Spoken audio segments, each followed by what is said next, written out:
Adventure Time has had tragic undertones since the beginning of the show, such as the implications of Finn being the last human in Ooo. The series first showed its ability to take its inherently goofy world into heartbreakingly complex places in Holly Jolly Secrets, as the end of the episode reveals Ice King's past as Simon Petrikov, with Finn and Jake watching tapes that depict his descent into madness. And while this episode's ending is sad and does paint the show's weekly antagonist in a new light, it's also missing something, as it's assumed that since Simon doesn't remember his past and all of his friends from the war must be dead, there's nobody left to be sad about what happened to him. The show needed somebody to mourn Simon, and at the end of season 4, I Remember You delivers the emotional punch this reveal needed in more ways than ever imagined, and that's what we're talking about today. In this video, we're going to go through some of the most iconic 11 minutes of 21st century animation, break down all of the songs and abundant symbolism, and discuss how this episode depicts Marceline's devastation in response to Simon's presence in such a heartbreaking way. Do you even love me?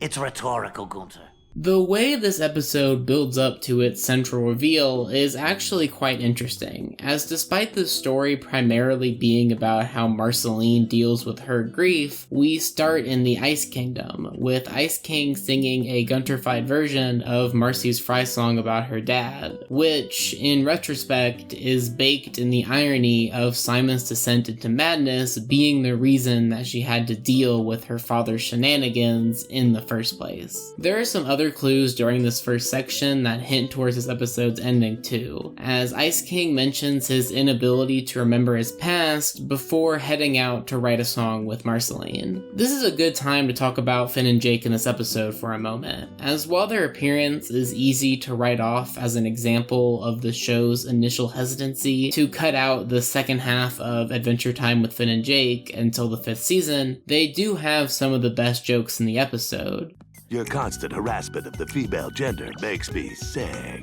While also serving as somewhat of a stand-in for the audience of the show as they watch the events of the episode in shock at the emotional depths that it dives into. Speaking about the comedy in this episode, most of this video is obviously going to be spent talking about the other aspects, so to quickly comment on the humor of this episode, it's great. Besides the aforementioned Jake line, it's also really funny, at least in the first half of the episode, to see Ice King maniacally dance around Marceline's home, and there are quite a few jokes that are quietly great, like this one that hits a little bit differently post-finale. I'll even split the fans with you. I get the princesses and you get whatever it is you're into. With that out of the way, we can get into the primary focus of the episode, being Marceline's reaction to spending some time with the shell of a man that saved her life and raised her. This kicks off as soon as he enters the cave, as Marceline quietly mumbles no as she goes to tell him to leave. However, despite what Marceline says, she clearly allows him to enter her home anyway, despite clearly being physically powerful enough to remove him. Some part of Marcy wanted to see him, even though she knew it would ultimately hurt her. This dichotomy in Marcy is symbolized in a couple of different ways throughout the episode, such as her hair falling in such a way to constantly split her face into two halves, as well as her no smoking shirt also relating to something people do despite knowing it will ultimately hurt them. While Marcy settles into being definitively miserable throughout a good chunk of this episode, she never once really tries to get Simon to leave her home, as she simply can't make herself lose him again. After she rejects Finn and Jake's offer to take the wizard off her hands, the pair begin to get to work on Ice King's song, as we get into the first original number for the episode. It's a little bit difficult to get much out of the lyrics of this one, but watching Marceline's reaction during the song illuminates much more than the words themselves. Throughout the first 3 relatively goofy stanzas, Marcy seems perfectly content to just jam along with Simon, even though he's singing about actively harassing PB. It's only after he begins to sing about his loneliness that Marcy begins to look distraught, as she starts to feel genuinely devastated for Simon all over again. Eventually, as he continues continues to sing about his desperation for some kind of love, Marcy is forced to tackle him before his ice powers destroys her home and her life all over again. And this is where we get yet another really interesting moment in this one, in both how Marceline and Simon react after he pushes her off of him. Instead of getting angry or even surprised, Marcy just sits there in melancholic acceptance that Simon's insanity has hurt her once again. On the other hand, Ice King feels immense remorse after doing this, leaving her alone and climbing atop her freezer, mirroring how Simon climbed atop his frozen mountain to presumably stop himself from hurting people in the first place. And it's in this configuration, with Ice King atop his frozen palace watching Marceline, that we get into the next song, Nuts, which clearly indicates the inner conflict in Marcy that I was talking about earlier, as she knows that seeing Simon in his current state always brings her down, and yet she's still always happy to see him, concluding that that must make her just as crazy. I don't think it's random that this song has the same instrumental as the one before it, and in Rebecca Sugar's original demo for the song, which I'll hopefully remember to link in the description as it really is worth a listen, there's actually this really melancholic bridge in between these two verses that make the connection between the two even clearer, as not only is Marcy's song in reaction to Simon's state, but both songs are about the same things at their core. Both characters are searching for connection. Even before Simon shows up, Marcy is already sadly strumming her bass, as since her relationship with Bonnie is on the fritz at this point in the series, and obviously things with Simon are as awful as they've been for the last 1,000 years, she's pretty lonely. After this song, we get a quick conversation between Marcy and Simon before the big moment at the end of this episode, but the brevity of it doesn't stop it from still being devastating. After Marcy finishes singing, Ice King is stunned that Marcy implied that she was happy to see him, and in what pretends to be a happy moment, the pair embrace. This is one of the few shots in the episode where the pair are framed in such a way that makes their similar heights actually appear accurate, as they seem to look eye to eye. However, after Ice King reveals that he interpreted her lyrics as a confession of romantic attraction, Marcy freaks out, as the shot changes to show her as a giant compared to Simon, looking down on him as if he's something to feel pity for. At this point, Simon reveals the papers that he used to write his lyrics on as newspaper clippings of his past achievements, which illustrate Marcy's worry that his current state of madness is overriding all of the great things he did back before he was manic. Eventually, Marcy finds a bit of writing from the Simon that she remembers, and with the visual of her holding onto a picture of her younger self symbolizing her desperation to grasp onto the past, the rest of the episode becomes her and eventually Ice King singing out the poetry he wrote as he descended into madness. There's, of course, so many reasons why this song is many fans' favorite moment in the franchise, but what I think differentiates it from the other songs in the series is where the lyrics are coming from. In one sense, there are 3 different characters during this song, as there's Marceline, as well as the modern day Ice King and the Simon of 1,000 years ago who wrote what they're singing. But in another sense, the only character in the scene who's currently both alive and sane is Marceline, who's reading the words of a man she felt died a millennia ago with what seems like a different person in a vaguely similar body. The lyrics from Simon during the song are just so devastating to listen to, as the poetry captures the spirit of a man who knows that he has to keep wearing the crown for there to be any chance of him and Marcy surviving, but also knows that it will inevitably result in him losing touch with both her and reality. The instrumental matches this perfectly too, as there's a subtle sense of unpredictability in it that adds to Simon's lyrics about the unpredictable consequences of the crown. Despite this though, the lyrics in the song aren't about how much it sucks to be Simon, but instead it's really a plea for Marceline to not hold his actions against him, something that becomes even more impactful with the context of how much Marcy despised the crown from the very beginning. And it's her reaction to reading words from a man that Marceline thought was long dead that ultimately makes this episode such a gut punch, as she breaks into full-on sobbing once she hears the voice of Simon reading the words that he wrote so many years years ago. There's something so powerful about hearing her sing the poetry of a man who knows the pain he's going to cause when he can no longer recognize her, alongside proof that he was correct.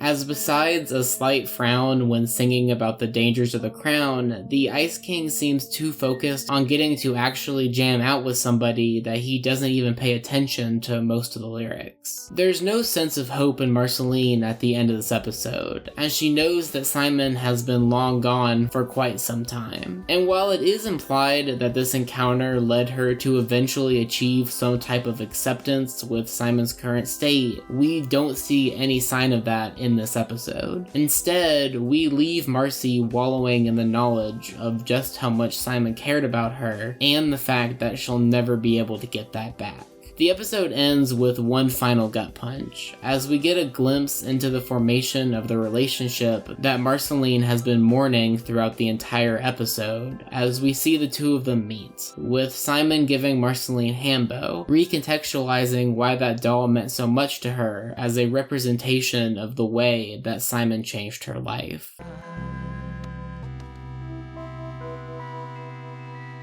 So, as you can likely figure out, this episode, and Ice King's character by extension, partially serves as a metaphor for somebody with dementia who's completely lost touch with who they once were. But how I think this episode perfects this concept is by focusing almost the entirety of this episode's emotional punch not on Ice King and how he lost who he once was, but on Marceline and how she has to deal with a constant reminder of the man who rescued and raised her, who doesn't even remember what they once had. Part of the reason that this episode feels so unique in the landscape of animation is because Marceline is the only sane character in this episode, which makes her struggle feel that much more impactful. There's nobody that she can turn to share this pain with, as when she searches for a shoulder to cry on, the man who was the closest thing to a real father that she's ever had mistakes it for romantic attraction. For all intents and purposes, everything that Simon feared has come true, as Marceline feels truly alone, and all Simon can do is remind her of that fact.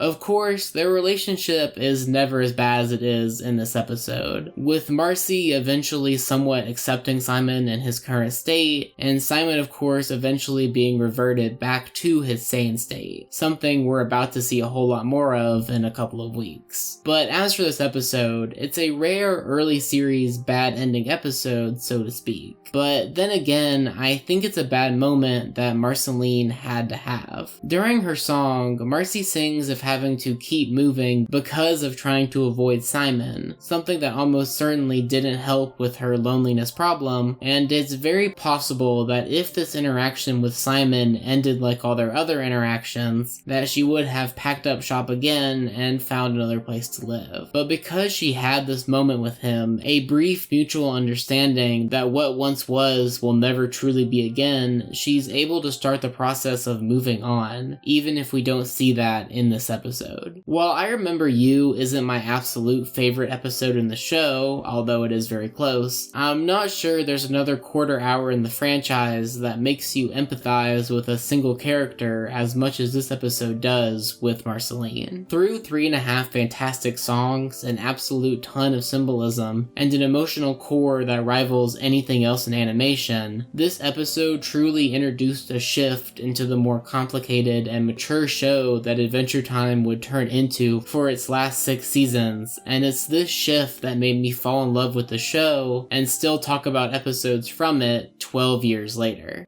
Anyway, that's about it for me. With Fiona and Cake on the horizon, I was really struggling with what videos I should make this month that will somewhat lead into that miniseries, and since I already covered every gender-bent episode in the show, I thought the best alternative was to cover the other third of the spinoff in Simon. Hopefully this won't be the last Adventure Time video that I make pre-Fiona and Cake, as you can probably guess what other Simon episode I really want to cover before August 31st, but I've been really busy as of late, so no promises. If you want to know whether or not I can actually manage to make the 4 videos I want to this month, you can find my Twitter in the description. But either way, this has been AmpleSamuel, and I'll see you in hopefully about a week to complete the Steven Gets Bad Advice trilogy. Thanks for watching.